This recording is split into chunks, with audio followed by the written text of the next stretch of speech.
जिस्मानी अमराज के लिए हकीम महमूदुल हसन तौहीदी चैनल को सब्सक्राइब कीजिए। बिस्मिल्लाहिर्रहमानिर्रहीम। मोहतरम सामीन कराम, अस्सलाम वालेकुम रहमतुल्लाहि व बरकातुहू। आज हम आपको ऐसी चीज़ बताते हैं, बाज़ हमारे भाई या नौजवान बच्चे वो रब्ता करते हैं कि जी शादी हुई है और मनी इतनी पतली है कि करीब जाते ही फारिग हो जाते हैं, और बाज़ बेचारे ज़कावत हिस्स की वजह से उनकी मनी की ये हालत होती है कि दखूल से पहले फारिग हो गए, या थोड़ी सी शहवत आई और दाखिल करने से पहले दरवाजे से बाहर ही मुड़ जाते हैं वो, यानी घर में दाखिल नहीं हुए, दरवाजे से पहले ही फारिग हो के खलास। इस तरह की अगर कंडीशन हो, इस हद तक अगर मनी पतली हो, टाइमिंग इतनी भी ना हो, एक सेकंड भी ना हो, तो उसके लिए आपको कुछ ख़ास चीज़ें बताते हैं।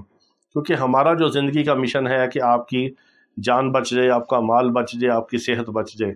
क्योंकि हम जो दवाइयाँ बनाते हैं वो ज़रा अच्छी होती हैं, कीमती होती हैं और अच्छी क्वालिटी की होती हैं, खालिस अज्जा के साथ, तो वो महंगी होती हैं, हर बंदा वो अफोर्ड नहीं कर सकता। इसलिए हम आपके फ़ायदे के लिए कोई ना कोई टोटके चीज़ें बताते हैं कि चले घर बैठे हल्की फुल्की सस्ती चीज़ से आपको फ़ायदा हो जाए।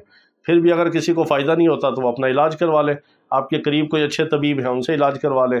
अगर हमारे पास कोई नहीं आ सकता या दवाई नहीं मंगवा सकता, और अगर किसी ने आना हो या दवाई मंगवानी हो, तो सिर्फ व्हाट्सएप पर वॉइस मैसेज छोड़ के अपनी बारी का इंतज़ार किया करें।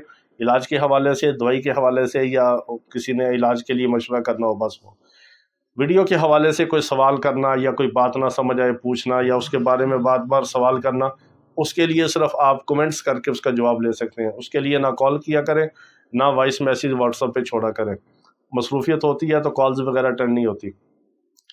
तो जो भाई जिनका मादा इतना पतला है, मनी इतनी पतली है कि करीब जाते ही फारिग हो जाते हैं, दरवाजे में दाखिल नहीं होते और पहले ही फारिग, और शलवार गीली, और फिर बाद बेचारे ऐसी शिकायत करते हैं कि बीवी गुस्सा करती है, घर में झगड़ा होता है और वह कहती है तू तो बस मुझे बस ख़राब ही किया, ऐसे मुझे डिस्टर्ब भी किया और अपने ऊपर भी गुस्ल वाजिब किया। बाद नौजवान बच्चों की ऐसी कंडीशन भी होती है। तो अगर ऐसी सूरत हाल हो तो आपने परेशान नहीं होना। अगर आप दवाई लेना चाहें, किसी से इलाज करवाना चाहें, करवा लें। अगर नहीं करवा सकते तो एक छोटा सा टोटका इस पे अमल कर लें।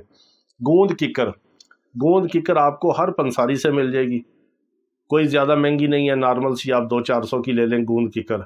उसको आपने एक छोटा चाय का चम्मच एक गिलास दूध में गर्म करके रात को भिगो के रख देना है, और चीनी डाल लें, शक्कर डाल लें, शहद डाल लें। शहद ना डालें तो बेहतर है, शहद से फिर तासीर थोड़ी गर्म होगी। शक्कर डाल लें, चीनी डाल लें, या फीका पी लें, वो आपकी मर्ज़ी है। एक चाय का चम्मच किकर की गूंद का रात को गर्म दूध एक गिलास में थोड़ा सा पका दें, फिर उसको रख दें। सुबह नहार में उसको आप गूंद को पहले खा लें, फिर आप ऊपर से दूध पी लें। ये आपकी एक दिन की खुराक है। इस तरह आप 7-8 दिन करें, इससे आपको बहुत फ़ायदा होगा, और अच्छी से अच्छी दवाइयों से ज़्यादा आपको इसका फ़ायदा होगा। अल्लाह ताला तमाम बीमारों को शिफाई कामिला मुस्तमिला अता फरमाए। वाखिर दावाना अनिल हम्दुलिल्लाहि रब्बिल आलमीन।